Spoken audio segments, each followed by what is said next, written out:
Fox 51 Good Day. Welcome back this morning. Of course, today marks a somber day in world history as it's the 80th anniversary of the liberation of the Nazi death camp at Auschwitz in occupied Poland. Now, because of this day, we wanted to bring in Rabbi Neal Katz from Congregation Bethel in the city of Tyler to get his thoughts on this day and what it means. Neal, thanks for coming in. Sure. We certainly appreciate it on this Monday morning. Now, I wanted to ask you, first of all, for some 80 years ago might seem like a long time ago, but if you really think about it, it's really not when we're talking about something of this magnitude. Right. For you personally, kind of talk about what this day means for you and people that you know that also might be Jewish. So what's interesting is I often get a call on January 27th, which is the day of United Nations International Holocaust Remembrance Day today, because it's the liberation of Auschwitz. But what's interesting is the Jewish community actually observes the commemoration of the Holocaust at a different time during the year. It's usually in late April or early May, called Yom HaShoah. But it's good to have both of them on there, but this particular date is anchored with the liberation of Auschwitz, and of course this is the 80th anniversary. So it's very important to our community that we have this opportunity to reflect. The sadness is that the lessons haven't been learned. In fact, there are people today who are still suffering from anti-Semitic acts who are grandchildren of those who suffered the same attacks back 80 years ago. And since World War II and what came out of it, especially for your community, you talked about how it's still going on. How much progress, though, do you think has been made since that time trying to stop these types of hate, no matter what they believe in or maybe what they identify as? I think there have been some beneficial moves theologically. That's a complicated answer, but I would say that in terms of our day-to-day lived experience, we are experiencing anti-Semitism today at a much higher rate than in any time in my own personal lifetime. So what we thought was once, even Ronald Lauder, who was at the Auschwitz event earlier today, said we thought it was over, but it was just in hiding. So there's been a resurgence of anti-Semitism. The highest number of people attacked in terms of hate crimes are the Jewish people. And so whatever lessons we thought we learned need to be taught again.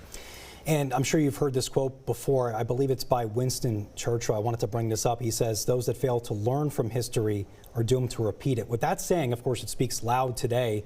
How can we continue to educate the younger generations about what happened during World War II?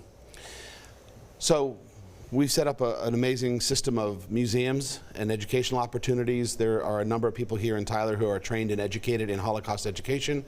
I know that the local schools have books that they have to read. They bring me in to talk about it. But remember, the Holocaust and anti-Semitism is not just a Jewish problem, and so we need a wide group of people to promote this and educate in hopes that it doesn't happen, but we are now fighting against the internet and that world of misinformation. And like you talked about, I looked it up before I came on this morning. Like you said, there's been a rapid rise in anti-Semitic hate over the past couple of years, specifically in the United States. Mm-hmm.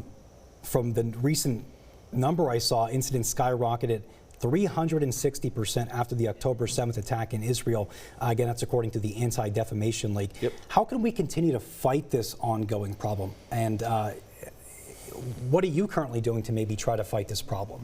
The answer for our community has always been combating anti-Semitism through education. So that remains our chief option, which is to educate, engage. People are generally not anti-Semitic if they've met the Jewish community, if they know Jewish people. It's people who are in their own little silos. So our goal is just continued engagement, continued education, being available to talk to anybody whenever they ask. So it's not like I can fix anti-Semitism. It's actually the anti-Semites. They're the ones who have to fix it. So the question is, how do we cope with it?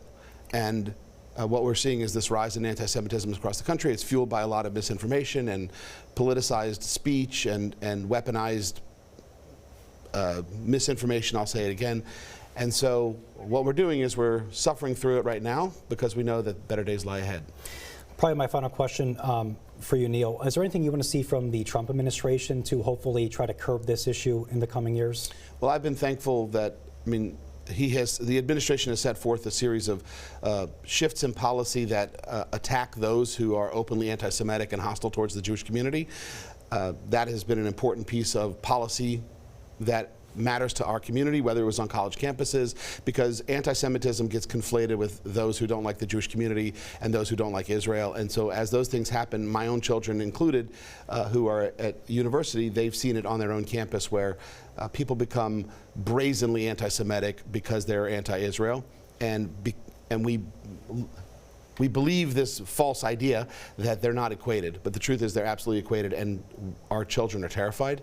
And so I'm thankful for any of the policies that crack down on that kind of behavior.